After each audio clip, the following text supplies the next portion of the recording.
am I doing that's anxious attached behavior? Because that's your problem. We can't make them change.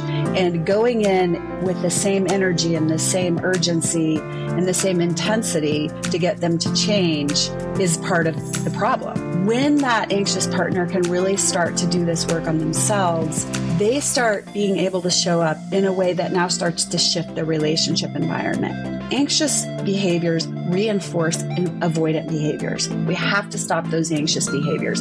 How do we stop that? Well, first,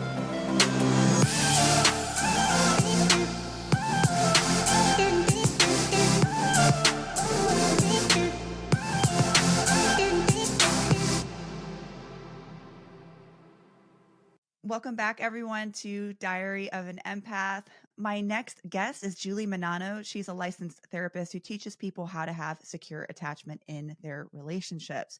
And you guys know I love attachment styles because it really gives us a good understanding of where to go in our own relationships and to understand ourselves.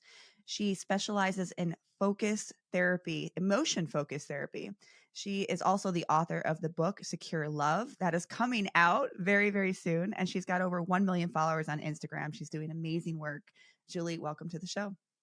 Thank you. It's really glad to be here. And the book actually was released Tuesday. So that's so exciting. Yeah, so it's out there, it's going, and very exciting. That's so exciting. That's awesome. I love attachment style. And I really love the fact that you focus on secure attachment because I feel like that's what I strive to be and what I always teach my clients to strive to be. If you had to describe your mission, what would that be? I would say my mission is to teach people how to be emotionally supportive to each other. There are some layers to that. There are a lot of ways to get there, but that would be ultimately where my focus is. And the reason is that most people just really either don't know how to be emotionally supportive or have a lot more to learn about how to go to deeper levels of emotional support. I think if we think of it as nutrition, kind of parallel to food and physical nutrition and self-care, it's equally important. And, we're all looking for better ways to be physically healthy. And there's always new levels of growth with that. And so I think it's very much the same thing with emotional, but I think people have a kind of a vague concept of that, but not super specific or practical or a tangible idea of what that actually looks like. And there are some really specific skills that people are really needing to take this idea of emotional support from a vague concept to something very actionable and valuable, and that can help us feel a lot more successful in the world. Mm-hmm. Yeah, I think you really nailed it.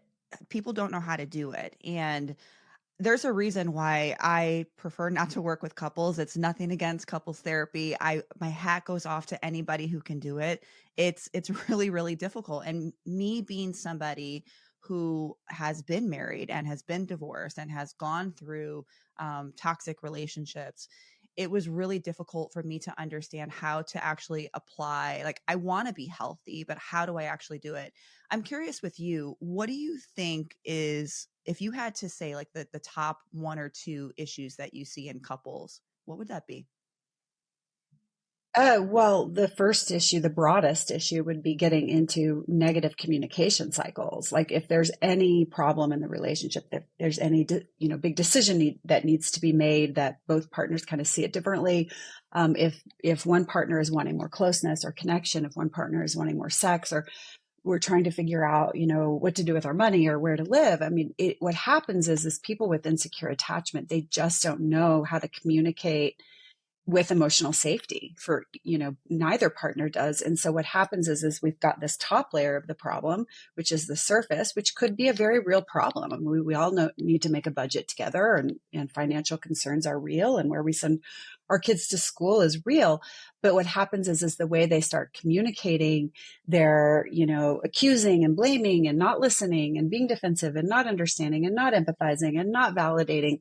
And instead they're doing the opposite in there. So they're eroding this connection in this moment. They're eroding safety. And when we start eroding safety and emotional support, when we start feeling like, hey, I'm not really being heard here, my perspective doesn't really matter to them, then, tempers flare or walls go up. And the next thing you know, not only have we done damage to the emotional closeness and safety of the relationship that both partners have, whether they're aware of it or not, now we can't even resolve the actual issue because we're too busy fighting about the relationship. And so then you can see how just chronically repeating that over the years and over, the months or weeks can really start to take a toll. And, some couples can manage to survive and still be kind of okay and float along, but not maybe ideal. And then some couples, it's just going to really destroy them. Yeah, safety I think is a big one for a lot of people. Huge. It's And like if you absolutely. look at the root problem of why are your defenses going up? Why are you anxious? And a lot of times we're scanning. We're always scanning for safety. And if we're coming into this relationship and we're scanning for safety and you are a possible threat, you may not be safe, automatically my defenses are going to go up. So when we talk about attachment styles, if we were to break this down for a middle schooler or a high school, someone who's never heard of it, if we were to break it down into that context, what are attachment styles? Why do they matter? Why should we care about them? Well, we should care because they show up in communication. They show up in the way we navigate our relationships, and they will if you have an insecure attachment, it will absolutely get in your way. And so we really need to understand it's attachment is just a way that a common language that we're putting to describe problems that are very real, that everybody's having. So I love the attachment language because it very descriptively explains in much more nuance than any other, way science has come up to explain relationships. So if we have an anxious attachment, they're going to first of all, they're going to go into relationships with concerns that their needs aren't going to be met because they have experienced their needs not being met over and over again, mostly in childhood. For most people, sometimes, adult relationships will impact that. But for whatever reason, they have real experiences of not getting their needs met. So they go in already kind of expecting that sort of starts to play out. It's kind of a self-fulfilling prophecy. They show up hot, they show up hard, they want to get in there, they want to change the person, they want to, sort of kind of create this safety that they're needing and maybe not even recognize the safety that's already there. And so they're going in with this kind of push, reach, grab, get, and then they're usually in a relationship with a partner who has an avoidant attachment because those two are really strongly drawn together for reasons I won't go into just yet. But so we have now this avoidant who doesn't know how to show up emotionally because they have learned to shove their emotions away. That's how they survived environments in their past where they weren't getting their emotional needs met.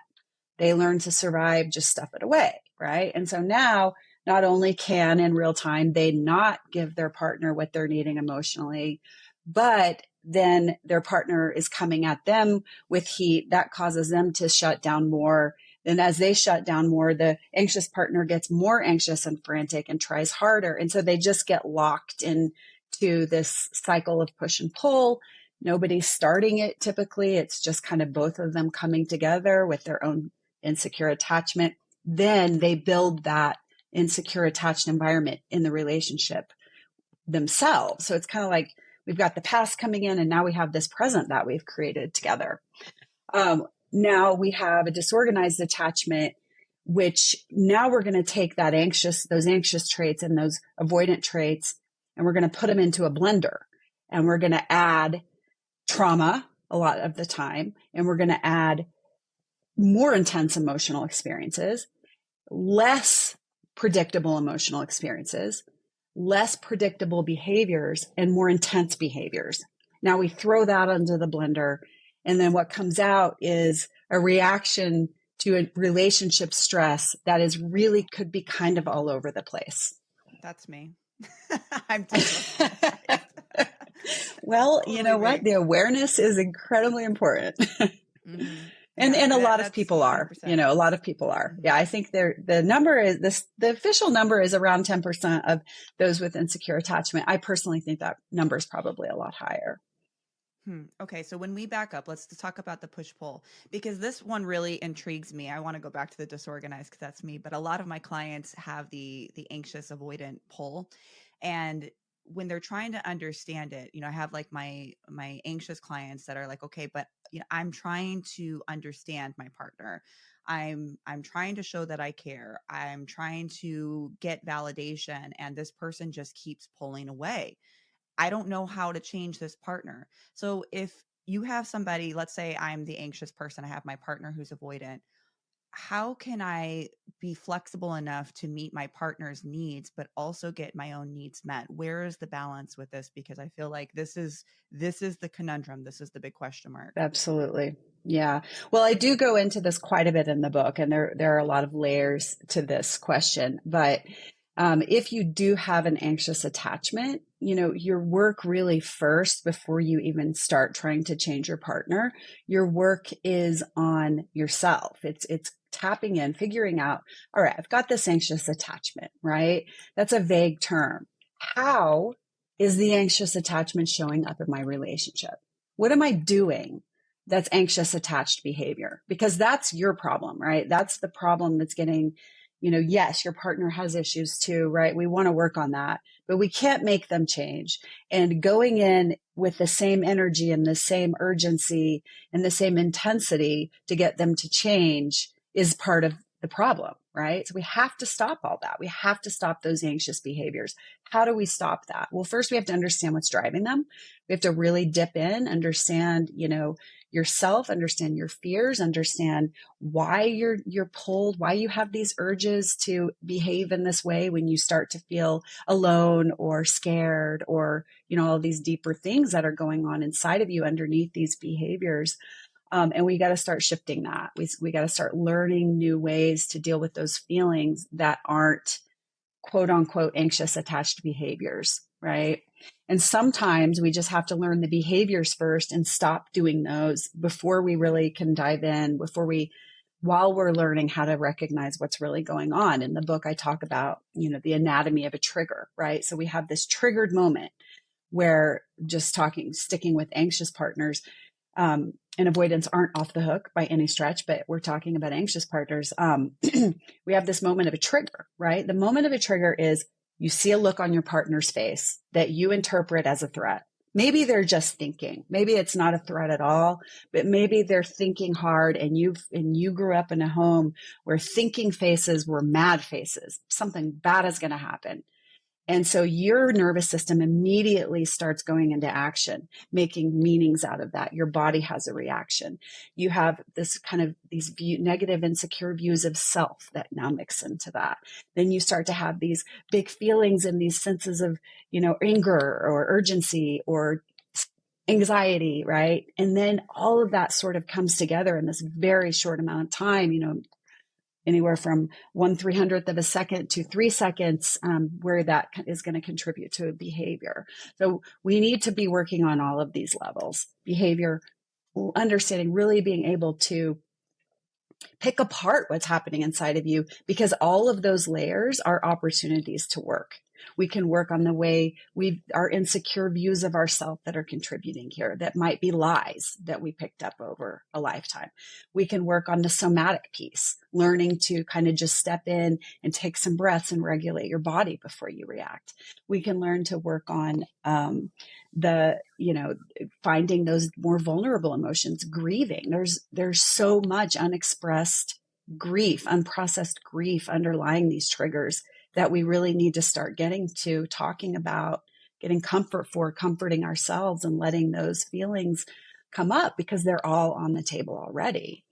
And when that anxious partner can really start to do this work on themselves, they start being able to show up in a way that now starts to shift the relationship environment, right? And so anxious behaviors reinforce avoidant behaviors.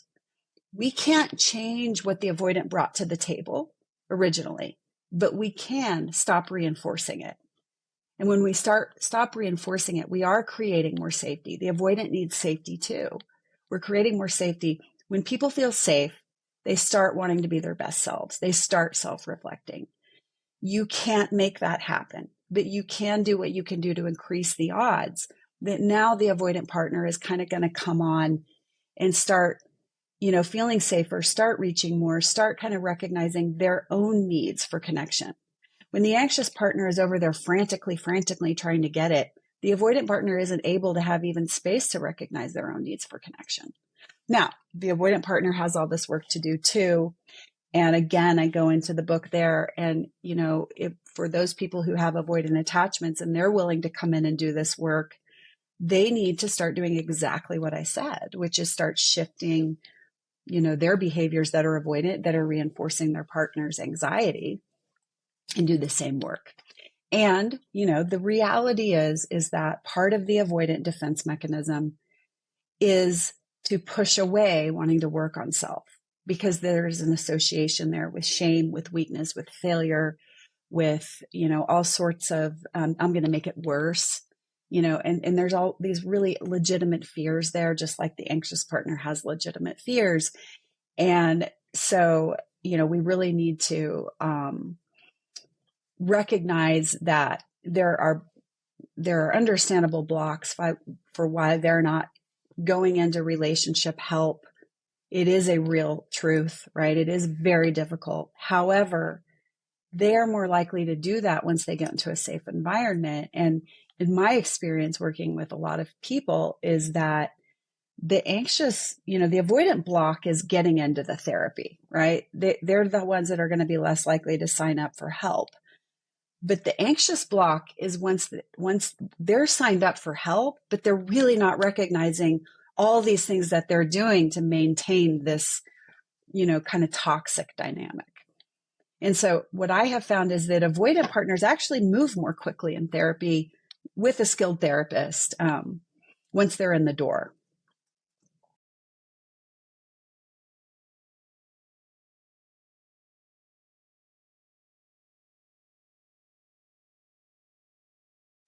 I think it's absolutely possible. I think that if you really take a look at relationships, um, most couples are either securely attached or an anxious avoidant partnership.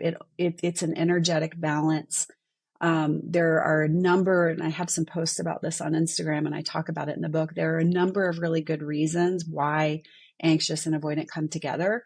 And if they don't come together initially, if they have insecure tendencies, they tend to create that anyway, because one is pulling for the closeness, the other one is pulling to keep the heat down and keep things from getting worse. They're both trying to protect the relationship in their own way.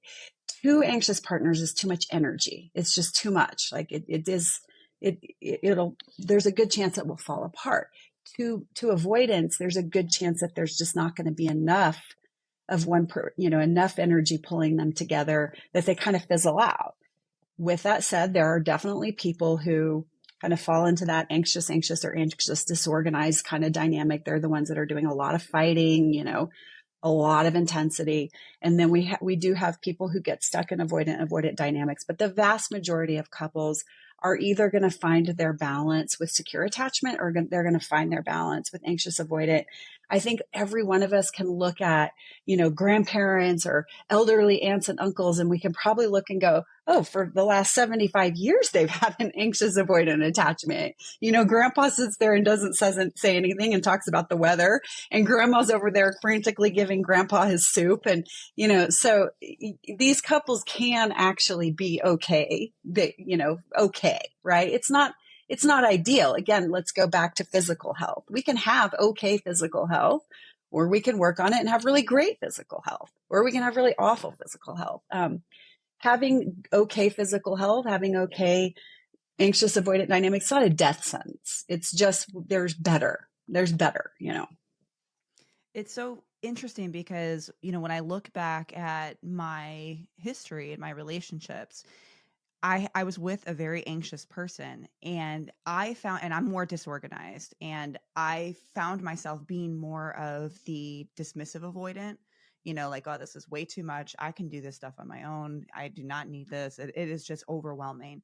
But when I was within an avoidant, which was a lot of the times, I found myself digging more into my heels with the anxious side because that threat of my safety was there, right? So I felt like I was pushing in more. As I've gotten older, I think I've become more secure, but I've been single a very long time. So if somebody wants to strive to be more secure, what does that look like? How do we strive to be a more secure attachment if our entire lives were only used to reacting a certain way? How do we start to change that? Did you guys know that I'm not only a therapist, but I'm also a coach and a professional tarot reader? Now, it's not exactly me hovering over a crystal ball telling your future. It's a way to connect with your guides on life issues such as career and love and spirituality. And sometimes people need one-on-one coaching to help them through breakups, toxic relationships, healing the mother wound, their spiritual path, or navigating tools as an empath.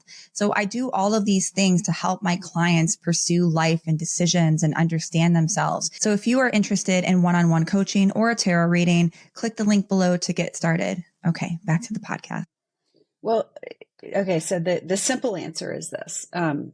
Learning to comfort ourselves in our triggered places, learning the layers of what is in us, and knowing how, this starts because we don't get comfort, the kind of emotional comfort we need in our deepest, darkest places. We're left alone with it, right? When you're left alone with emotional discomfort and you don't know what else to do, you're either going to go into this high energy, try to change your environment. So if your environment changes, I don't have to feel bad, or you're going to just disavow, cut off those feelings altogether.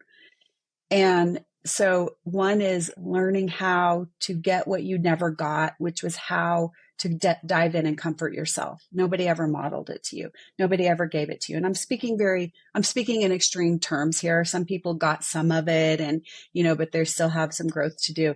But, and on top of that, learn how to give it to others and how to receive it from others. Those are the three: self-comfort, self-regulation, self-connection, learning how to take that in from other people, good enough others who are there to support you, and learning how to give it. That is where you're going to find secure attachment. Now, when I say those three things, you can imagine all the blocks between two people, right? They have their own difficulties with their own emotions, and they have difficulties giving it, and they have difficulties receiving it. So my job as a therapist, and what I'm really trying to put out there in this book to help people who, don't have access to therapy or quality therapy, is working on all three of those layers, working on them all.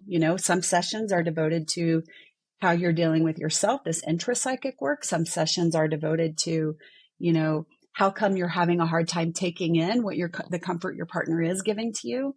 And some sessions are dedicated to what's the block here of you supporting your partner. Why do you want to go into fix-it mode when you sense their distress? Why do you want to go into just kind of shut it out, try to tell them they're being irrational?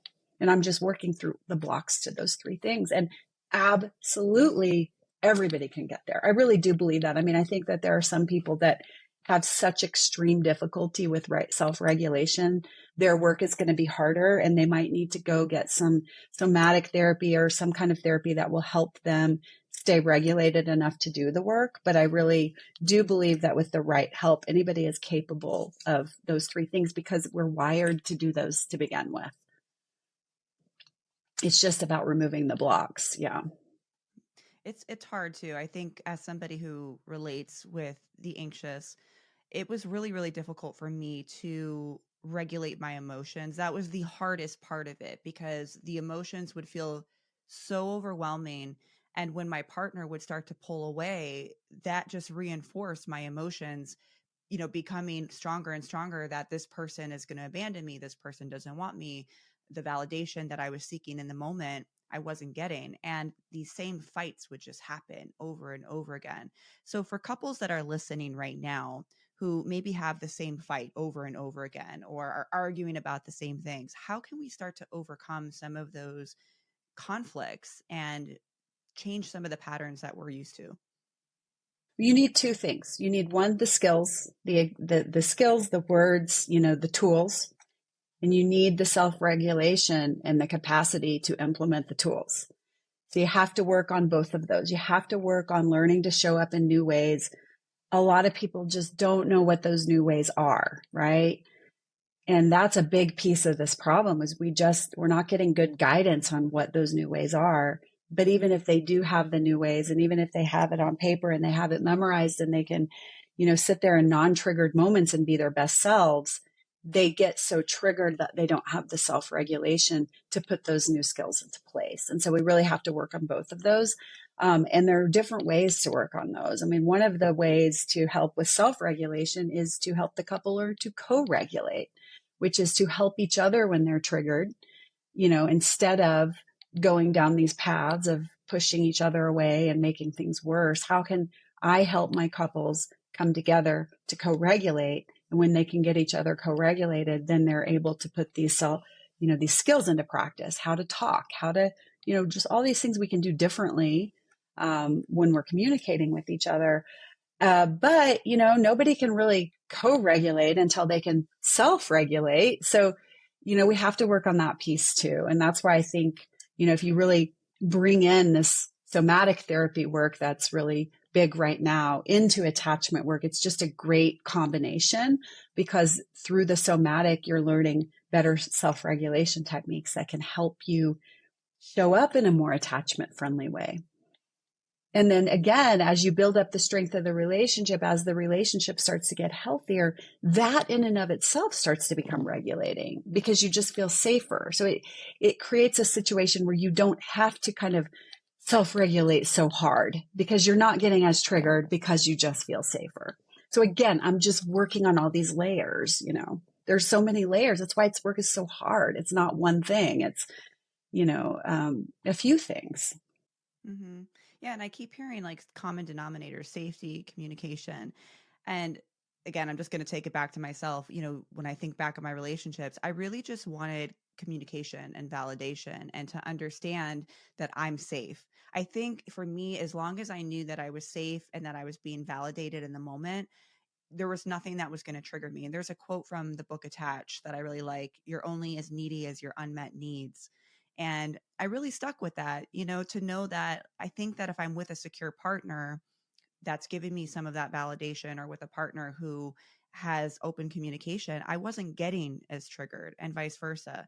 Um, I'm going to ask you a spicy question because I love talking about sex, but I even noticed it in my sex life that I felt I was attributing sex with intimacy, and which a lot of women do, especially in relationships. And I felt like I wasn't getting my needs met in sex, and therefore I wasn't getting my intimacy needs met, and I felt unwanted. But I had a hard time communicating that to my partner, or even just helping my partner to understand.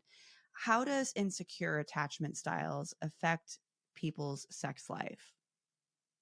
Well, in different ways, depending on the couple, it is going to create, most likely, it's going to create problems, because really, physical sex, physical connection has this physical layer on top of it, but underneath, it's all also very emotionally connected. I mean, underneath it, it's emotional connection. It's I feel wanted, I feel safe, I feel attended to, I feel appreciated.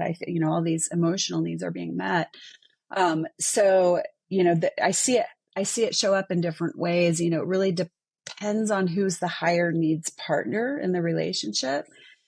Sometimes the roles can shift, where the anxious partner becomes more sexually avoidant and the avoidant partner becomes more sexually anxious. Because again, to your point, we're only as needy as our unmet needs. A lot of times those with avoidant attachment, they have been getting their emotional needs met physically, because they don't know any other way. They're not verbal, they're not verbal with their emotional needs. And so if that's the case, for them, sex is their connection. And that's not necessarily like a bad, lower level of humanity way of living. We are physical beings as much as we are emotional beings. We might need to do some balancing there. But if the avoidant is getting their emotional tank filled through sex and they're not getting sex, that could push them over into being, sexually anxious. And now what happens? The anxious partner, who might want more verbal connection, is not getting their needs met. So they start with retreating, saying, well, I'm not going to have sex with you because I'm not getting my needs over here. And now we have this anxious avoidant dynamic created. I would say it's more of a pursue withdraw dynamic created around sex. So that's one way it can show up. Of course, it sounds like in your situation, it was a little bit different. You were both the anxious partner in the other parts of the relationship and the anxious partner in the sexual relationship. That is an extraordinarily difficult dynamic, because now we have an anxious partner who's just never getting their needs met, all over. And that creates a lot of, really difficult power imbalances. I think it's more common for it to be the opposite, because people with an avoidant attachment are so disconnected from their emotions and the verbal expression of them, that they have learned to be, to associate emotional connection more physically. So they have more of a tendency to be that sexual pursuer. So it really, the answer is, yeah, I have this all in the book too, in a sex chapter, but, the answer again, it's got, sort of layers to it. But once you can kind of get down there and figure out, okay, there's a negative cycle here around sex. How are we going to manage this negative cycle? We have this negative cycle around finances, or, who's going to do the more, household chores. And now we have this negative cycle around sex. So the first thing is we've got to start talking about this problem outside of negative cycles. Instead of, you never do this, you always do that, you don't listen to my needs. It's, here's what I'm noticing. I'm going to validate where you're coming from. I really get it. At the same time, I'm having these needs over here, and it's kind of leaving these sexual experiences, leaving, that sounds kind of nerdy. It's kind of leaving our sex life, me feeling like kind of alone. And that affects me, when I feel alone and there's not a lot of connection there, then that makes me kind of, my body just kind of shuts off. And how can we kind of work together here? Kind of, just approaching it in this like collaborative teamwork, instead of, you're not doing this right, you're the bad guy, you never, you always. It's, which are the classic negative cycle phrasings. It's so important, I think, for education on this, because we live in a society where porn, and listen, there's not, you watch porn, that's no judgment, but I think that men are learning about sex through porn. They're not talking about sex, they're not being educated on sex, and women too. And I think that there's this like stigma on having conversations surrounding needs when it comes to sexual function.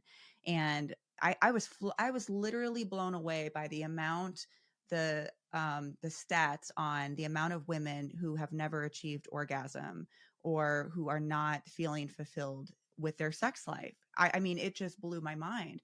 But I guess it makes sense that, there's just not a lot of education that's being talked about. And there's a lot of stigma when it comes to sex and masturbation and women's pleasure. Oh my gosh, the stigma on women's pleasure. I think we're finally coming around. So I do agree. I think that communication, let me tell you, if I met a man that communicated to me like that, that's going to be the one that I marry. Right. Because Right. I think it's so important. Well, that's what I'm trying to do with the book. And I have a whole Yes. chapter of scripts. So I'm doing everything I can Yes. to get these words out there. Well, speaking of scripts, in your book, Secure Love, you say, instead of that, say this. What are some of these approaches to difficult situations, or some examples that would be really important for people to know? Well, gosh, I wrote the book, right? But I don't know how well I can pull up the specific examples. Well, if Um, you think of something yeah. that, like, in a situation where, maybe there's two couples who let's talk about sex life, since we're on the subject Okay. of it. So let's say I'm the anxious Sure. and my partner is avoidant. I'm wanting closer intimacy, but I don't know how to express that to my avoidant partner. What is maybe a good way to express my needs without sounding too needy to push my partner away? Okay.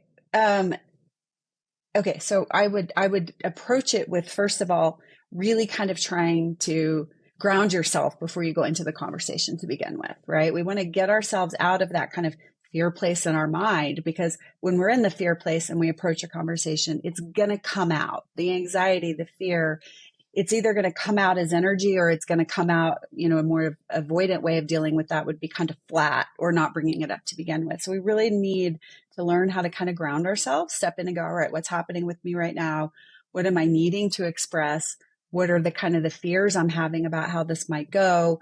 And what can I do here to kind of, validate the reason I feel kind of triggered already going into this, and make a commitment to myself to bring this up in a new way. Then we need to know how to bring it up. What are the words here, right? Having the words can actually be very regulating, because you might not know, what doesn't work, but we need to know what will work. So I would say lead with kind of stepping into their world in your mind and kind of trying to understand where might they be, right? What might be going on with their resistance to sex, or what the issue is with them, right? There's a really good reason that they're withdrawing or not meeting your needs.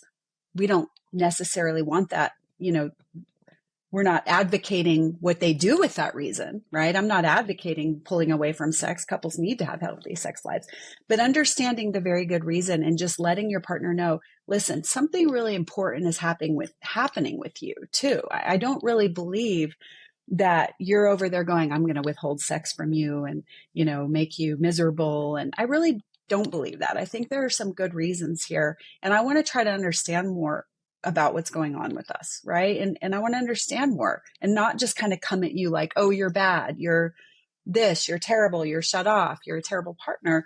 Um, but at the same time, I do have these needs. They're very important to me. I want to feel close to you, right? If we're not, this part of our relationship isn't healthy and happy, it is very difficult to feel close, and that's going to show up in other parts. And here's what really I'm needing. First of all, I just really need for us to start having a little more communication around this issue. You're not going to solve it all right then and there in one conversation. The goal is to start bringing it up with a little more safety, and letting that safety kind of filter out, letting it sit, letting that other partner that you brought the concern up to kind of step away from that, let the information simmer. They're going to be more open to it if it hasn't been coming at them with daggers. And then bringing it up again. And, sometimes we need to get increasing, our boundaries need to kind of get increasingly firm, right? So that's sort of putting the message out there. This is a problem. I understand you have really good reasons. Here's what I'm needing. I want to open this up and let us, talk about it a little more. If that's not working and you've brought it up 1,000 times and like still, nothing's shifting and you're not able to have these conversations, and I talk about this in the book, you might need to be like, hey, this is a real problem. I've brought it up several times. I'm over here feeling really disconnected and alone. I need a sexual relationship for you to feel good and close in the world. That's so important to me. Maybe we need to get some help here. And so and then, if it's a deal breaker, right? The end of that line might end up having to be, look, I can't be in a relationship where we don't have happy sex, where we don't get to have that, closeness. That part of life is really, really, really special and sacred and important to me. And I don't think I can stay in the relationship if we can't figure this out together. So you're not being a doormat. You're just kind of leading into it. You have to recognize this is a hot topic. We don't know how to talk about it yet. We can't just go all in. We're not going to get anywhere in one day. We've got to just start opening it up with more safety. And that's really how it needs to be with all the conversations that are hard. And that other partner needs to be doing the same thing on their end. They need to be learning how to initiate, conversations, instead of just like not having the conversation, not going there, not bringing up their needs. And instead of, actively protesting their needs not being met, just kind of distancing from the relationship, going and seeking comfort elsewhere. They have responsibility too, equal. I love that. Yeah, not protesting your needs. That's a big one, you guys, because that protest behavior of, well, my partner's not going to meet my needs, I'm going to protest in other ways. I'm going to post this sexy pic. I'm not going to give them sex or whatever it is. It's not exactly meeting your needs, and I think I love what you said about that.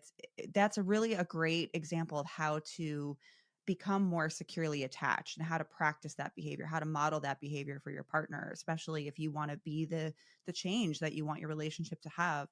Um, Julie, what inspired you to write Secure Love, and what do you hope readers will take away from it?